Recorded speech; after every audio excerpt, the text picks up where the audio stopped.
Hello friends, स्वागत है आप लोग का हमारे YouTube channel almighty online study पे। तो फ्रेंड्स, आज की इस वीडियो में हम लोग बैंकिंग के दो शब्द रेपो रेट और रिवर्स रेपो रेट क्या होता है इसको समझने का कोशिश करेंगे। रिवर्स रेपो रेट, चूँकि पहले हम बोल दिए हैं कि रेपो रेट और रिवर्स रेपो रेट जो टर्म होता है बैंकिंग से जुड़े हुए दो शब्द हैं, इसलिए सबसे पहले हमको क्या करना पड़ेगा, बैंकिंग से संबंधित कुछ टर्म को समझना पड़ेगा। जैसे कि आप सभी जानते हैं, भारत में बहुत सारी बैंकें काम करती हैं और सभी बैंकें कुछ ना कुछ क्या करती हैं, रूल रेगुलेशन को फॉलो करती हैं।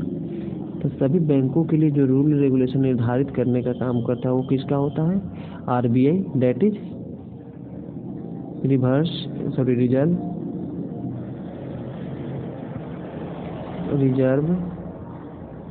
Bank of India.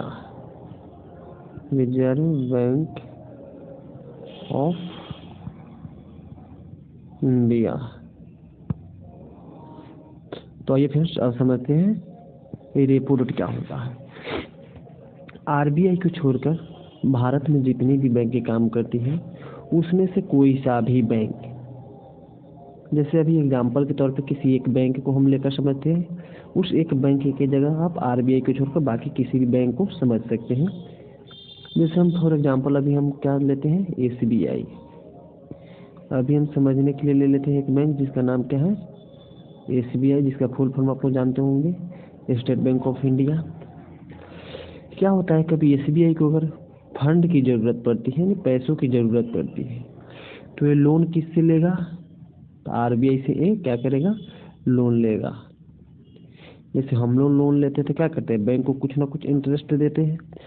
उसी तरह से यहाँ पे क्या होगा, एसबीआई जब लोन लेगा किससे, एसबीआई जब लोन लेगा आरबीआई से, तो आरबीआई को क्या करेगा, कुछ ना कुछ इंटरेस्ट देगा ना, इंटरेस्ट देगा परसेंटेज के रूप में। तो जिस रेट से वो क्या करेगा, आरबीआई को इंटरेस्ट देगा, उसी को हम लोग क्या कहते हैं, रेपो रेट। तो आ गया होगा समझ में फ्रेंड्स।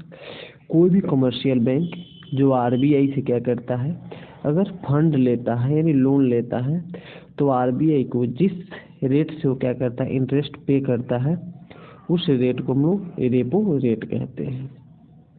अब आइए फ्रेंड्स, हम लोग समझते हैं रिवर्स रेपो रेट क्या होता है। तो रिवर्स रेपो रेट इस कंडीशन में भी हम लोग मानते हैं एसबीआई बैंक। पहला में हम लोग क्या देखे थे, अगर एसबीआई को फंड की ज़रूरत पड़ती है, लोन लेना हो, तो आरबीआई से लोन लेगा और आरबीआई को जिस रेट पे वो क्या करेगा, इंटरेस्ट पे करेगा, उस रेट को हम लोग क्या बोलते हैं, रेपो रेट। दूसरा कंडीशन क्या बन सकता है, एसबीआई के पास पैसा बहुत ज़्यादा हो गया, जैसे हम लोग के पास ज़्यादा हो जाता है, क्या करते हैं, बैंक में ले जाकर जमा करते हैं। उसी तरह का मानते एसबीआई के पास क्या हो गया, पैसा बहुत ज़्यादा हो गया, तो ये क्या करेगा, अपना पैसा आरबीआई में जमा करेगा। तो जब आरबीआई में जमा करेगा, तब इस केस में क्या करेगा, आरबीआई कुछ ना कुछ इसको क्या करेगा, इंटरेस्ट पे करेगा परसेंटेज के रूप में। तो आरबीआई जो इसको इंटरेस्ट पे करता है एसबीआई को, यहाँ एसबीआई एग्जांपल के तौर पे लिए हैं, एसबीआई की जगह में बाकी आरबीआई को छोड़कर बाकी कोई सा भी कमर्शियल बैंक हो सकता है। तो आरबीआई जिस रेट से इसको इंटरेस्ट पे करेगा एसबीआई को, उसी को हम लोग क्या कहते हैं, रिवर्स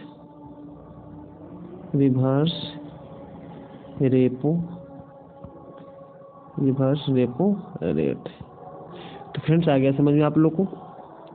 आरबीआई से अगर कोई बैंक लोन लेता है, उसको जिस रेट पे करेगा इंटरेस्ट, उसको हम लोग क्या बोलते हैं, रेपो रेट। दूसरा क्या होता है, अगर कोई सा भी बैंक आरबीआई में अपना पैसा जमा करता है, तो आरबीआई की तरफ से उसको जो इंटरेस्ट मिलेगा, उसको हम लोग क्या कहते हैं, रिवर्स रेपो रेट।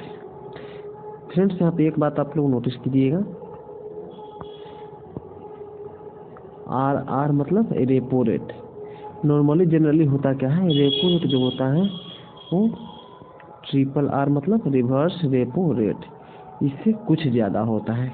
जैसे अगर वर्तमान की बात करें तो रेपो रेट कितना है मेरा, आपका रेपो रेट 4% है, जबकि रिवर्स रेपो रेट क्या है 3.35%।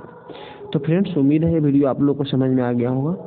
अगर आप लोग चाहते हैं इसी तरह का कोई वीडियो तो प्लीज़ कमेंट के माध्यम से ज़रूर बताएं। Thank you.